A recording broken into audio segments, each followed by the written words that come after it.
परिश्रित कमला कुच मंडल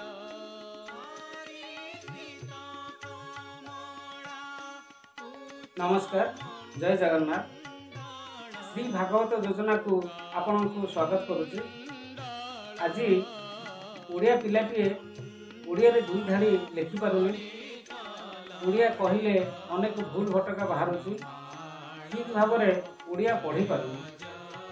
आउ ओडिया भाषा संस्कृति आज अवक्षय घटी चली। ओडिया स्वाभिमान कथा न कहले भल।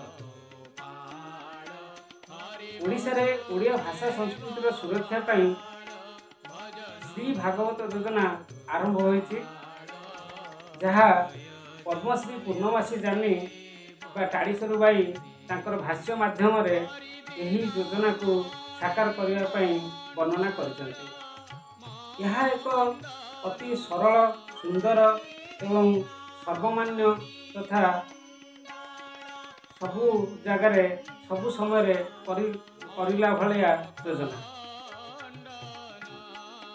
यही योजना रे गोटे ओडिया पिला बा ओडिया लोकटे सप्ताह को 15 मिनिट भाषा संस्कृतिर सुरक्षा पाई से समय दब। सप्ताह को 15 मिनिट ताहाकू बेसी कष्ट लगनी बा तार समय किसी अपचय हेनी। 15 मिनिट किपरि सप्ताह एक पवित्र बार आप सोमवार को धरा जाइए पवित्र बार हिसाब से जहाँ टाड़ीश्वरी बाईंकर मत। यही सोमवार दिन सी तार परिवार सहित तार निकटस्थ जो जगन्नाथ मंदिर अच्छी से जगन्नाथ मंदिर को जीव। एठी ओडिया पिला कहले 10 वर्ष ऊर्ध्व समस्त को बुझाऊँगी। कारण गोटे पिला 5 वर्ष स्कूल जाऊँगी, पाठ पढ़ाई ओडिया रे पढ़ा लिखा आउ 5 वर्ष समय नौची। एमती 10 वर्ष ऊर्ध्व समस्त ओडिया लोक पिला माने सेमानकर परिवार सहित सोमवार दिन निकटस्थ जगन्नाथ मंदिर को जीवे। सेठी सेमाने तांकर भागवत बही जोटा श्री भागवत नारे नामित से भागवत बहीर एक अध्याय से माने पढ़े। एक अध्याय मात्र गोटे बा 2 पृष्ठा। से 2 पृष्ठा पढ़ाई अति बेसी 10 मिनिट समय नब। एवं यापर से माने गोटे साधा पेपर रे 5 लाइन 5टी धाड़ी संपूर्ण रूपे ओडिया रे लिखिबे। से हिंदी बा इंग्लिश कौन शब्द व्यवहार करेंगे नहीं। एवं 5 लाइन रु अधिका लिखिपारे बहुत भल। अति कम 5 लाइन से लिखे। कौन लिखे ना आम मंदिर को जाऊे, मंदिर गले भगवान बा जगन्नाथ को आम मागुणी करुचे मो देह ठीक हो कि परिवार भल रो कि किए चाकरी पाऊँ कहार विषय किसी मागुचे आम आम मागुणी से लिखा। 5 लाइन अति कम 5 लाइन से लिखा एवं से निज नाम ठिकना बा परिचय किसी लिखा दरकार नहीं। कारण आम भगवान को निज ना ठिकना कही मागि न था। एवं आम से लिखि सारापर से पेपर कागजटी को आम से जगन्नाथ पाखे अर्पण कर एमती 10 मिनिट समय लगुच गोटे भागवत एक अध्याय पढ़ाई और 5 मिनिट समय हूँ 5 लाइन संपूर्ण ओडिया लिखा। ये जो लेखाटा को टाड़ीश्वरी बाई मत श्री चित्त कहते।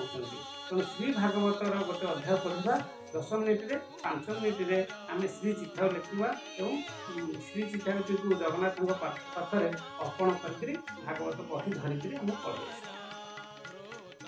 सप्ताह को 15 मिनिट समय देवा आम भाषा संस्कृतिर सुरक्षा पाई।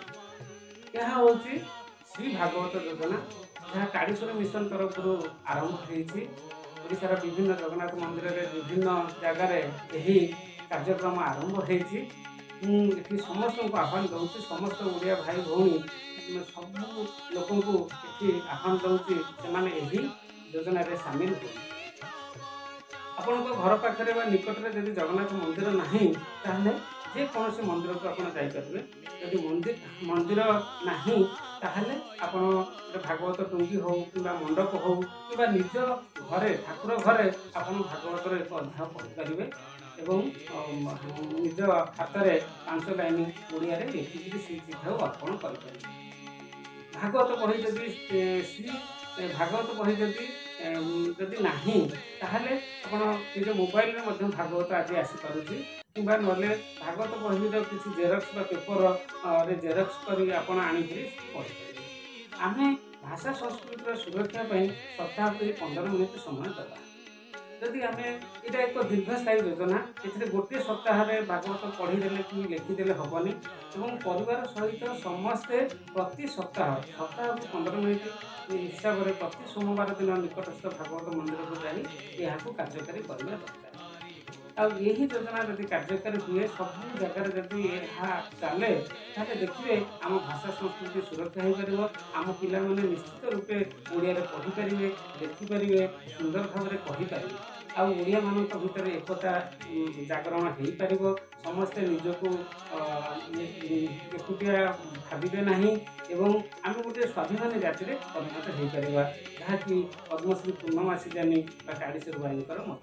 ତେଣୁ ଆମେ ସମସ୍ତେ ଆଜି ଏକତ୍ରିତ ହେବା ଏବଂ ଆମ ଭାଷା ସଂସ୍କୃତିକୁ ଅବକ୍ଷୟରୁ ରକ୍ଷା କରିବା ଏବଂ ଶ୍ରୀ ଭାଗବତ ନିଶ୍ଚୟ ପଢ଼ିବା। କାଳିଶେରୁ ମିଶନ ତରଫରୁ ଶ୍ରୀ ଭାଗବତ ବହି ଛପା ଯାଇଛି। ତାର ଗୋଟେ ପ୍ରଥମ ସ୍କନ୍ଧକୁ ନେଇ ଭାଗବତ ବହିଟି ଛପା ଯାଇଛି ଏବଂ ଅତି ସ୍ୱଳ୍ପ ଦାମରେ ଏ ବହିଟି ମିଳିପାରୁଛି ବିଭିନ୍ନ ଜାଗାରେ। ତେଣୁ ସେ ବହିଟିକୁ ଆମେ କ୍ରୟ କରିପାରିବା, ନହେଲେ ନିଜେ ଭାଗବତ ବହି ଯଦି ଘରେ ଅଛି ତାକୁ ନେଇକରି ଆମେ ପଢ଼ିପାରିବା ଏବଂ ଶ୍ରୀ ଚିଠାରୁ ଲେଖିପାରିବା। ସମସ୍ତଙ୍କୁ ଆହ୍ୱାନ ଜଣାଉଛି, ଏଥିରେ ସାମିଲ ହୁଅନ୍ତୁ। ଜୟ ଜଗନ୍ନାଥ, ଜୟ ଓଡ଼ିଆ ଭାଷା ସଂସ୍କୃତି।